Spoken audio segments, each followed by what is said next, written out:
The gentleman is recognized. I thank my friend from Florida, the chairman. I thank him for his support on this legislation. I thank him for his statesmanship on this particular issue, which is critically important for not just our friendship with our ally Israel, but also our own national security, the protection of our own men and women in uniform. Let's be clear about what is happening at the so-called International Criminal Court right now. It has taken unprecedented action of issuing arrest warrants for the sitting prime minister and former minister of defense of our friend and ally Israel. Let that sit in for a minute. This is an entity, the International Criminal Court, that has no jurisdiction over the people of the United States, should have no authority over our people, no authority over the prime minister of Israel. Yet it is extending into the people of Israel's business and defending their interest against violent attack by Hamas, which we define as a terrorist entity, which, as the chairman just pointed out, has killed American citizens and holds American citizens hostage as we sit here today.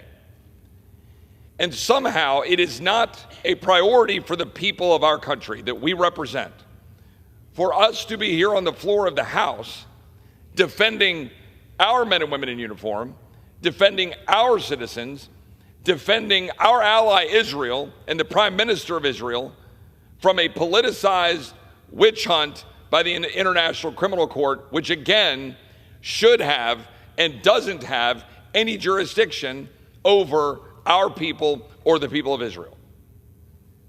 I would remind the gentleman from Massachusetts that 42 Democrats voted for this legislation last year. If this is such a crazy piece of legislation, perhaps the gentleman would like to have an inward-facing conference on his side of the aisle. It is very clearly a bipartisan interest to protect our people and the people of our friends in Israel. I would note that our problems aren't just the dangerous terrorist organizations like Hamas, but these international organizations given power over our citizens and our way of life. Not just the International Criminal Court, but, for example, UNRWA and other international organizations, without which Hamas wouldn't have many of the resources it needs to conduct these violent attacks on Israel and our own people. When the gentleman from Massachusetts talks about the plight of the people in Gaza, we should be reminded of the massive piles of pallets of food and relief that are stacked up because the United Nations is too incompetent to move those pallets, and remind our friends of the extent to which Hamas has been taking those resources and not distributing them to the people in Gaza.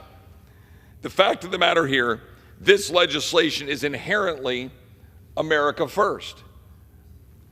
We have had situations where we've had American soldiers and our people targeted by the ICC.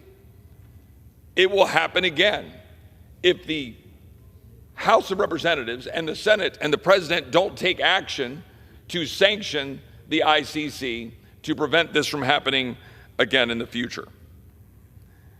I appreciate the support of the chairman. I appreciate the support of virtually every member of the Republican side of the aisle. I appreciate the support of the 42 Democrats last summer. I look forward to a larger amount of support from Democrats when we vote on this today. I yield back.